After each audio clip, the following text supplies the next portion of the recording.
Hi, I'm Devin from Careerified.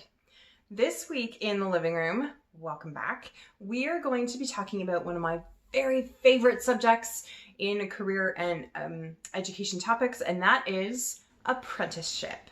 Apprenticeship is, well, by far the least known post-secondary pathway that exists in Ontario, but it's also a subject that's pretty near and dear to my heart. I grew up in a family with a lot of tradespeople in it, so I personally know quite a few people who have had tremendous careers in the trades. And for many years, I also worked for an organization called Skills Ontario. So this is a conversation that I have had with literally thousands of students in the province, talking about what apprenticeships are, what skilled trades are, what kinds of things you can do in them, and what some of those career paths look like. So today we're gonna dive into that. Only about 6% of high school graduates go directly to the apprenticeship pathway from high school. And in fact, the average age of an apprentice in Ontario is about 27. It's quite common for students of apprenticeship to have completed some other kind of education first. And you'd probably be surprised at how many of them are university education.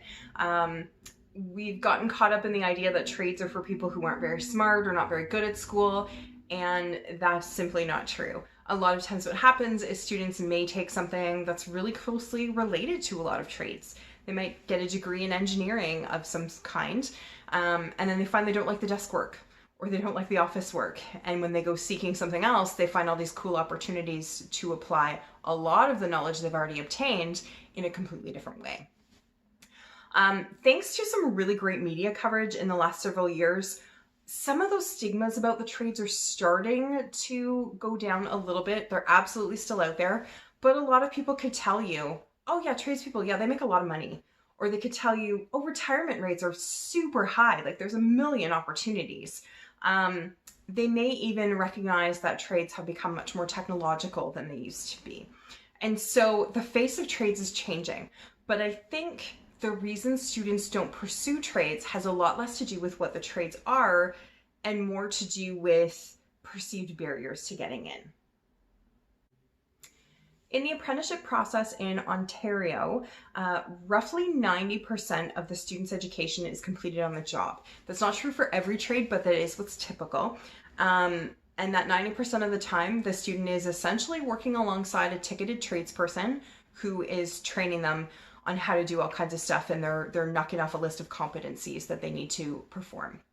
The best part of this is kids get paid. I say kids, students get paid. Apprenticeship wages start usually at about 50% of what the fully qualified wage would be, and as students complete different levels, their wages go up accordingly. The other 10% of the time, students will spend their time in school.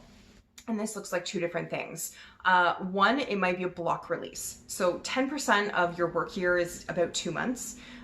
So students will take 2 months off work. They'll get laid off for the time so they can collect EI, and they go into either an area college or a local training center and get that in-class training piece.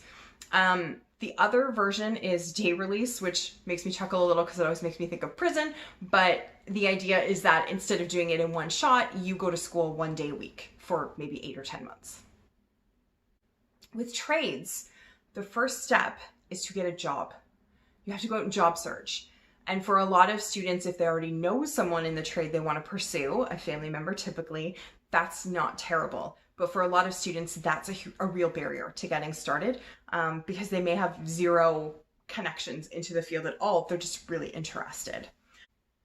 So if you don't know somebody and you don't have that family member, how do you get started? Well, first off, you have to be 16.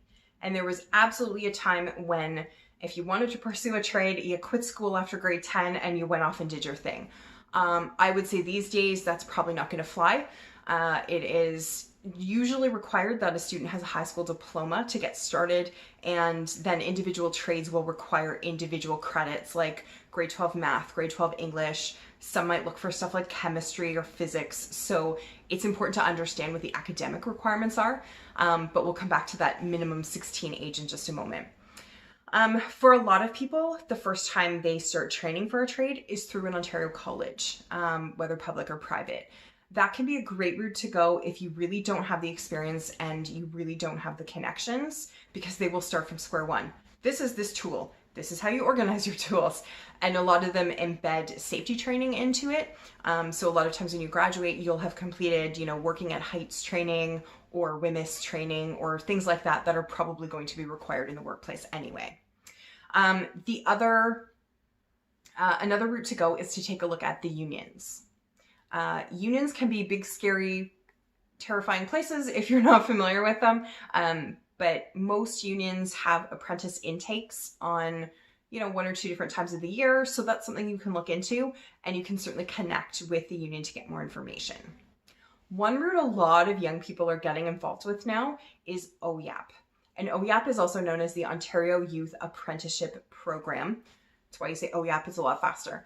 And essentially what happens there is students use their high school co-op to start training in a trade. So their co-op teacher and their school board is there to help them secure that first position. And then their co-op employer becomes their trade sponsor. And so while they're out there working on the co-op, they're getting hours towards their apprenticeship training. Many school boards are now offering an accelerated OYAP option for grade 12. So essentially in the last semester of the student's grade 12 year, they finish up their core credits in the first semester. And then the second semester through OYAP, they spend 4 days a week at work and 1 day a week, usually at a local college or training center, getting that apprenticeship training. And if it's a college, it's also college credits. So simultaneously, the student is getting high school, college, and apprenticeship credit all together. And then when they graduate high school, they also have completed level 1 of their apprenticeship training. So it's a pretty phenomenal program and something you really want to look into if it's an option for you. So my tip for this week is explore apprenticeship. Give it a shot, see what it's all about. Some really cool stuff you can do, and it's by far the most cost-effective post-secondary pathway out there. I'll see you next week for another tip. You have a great day.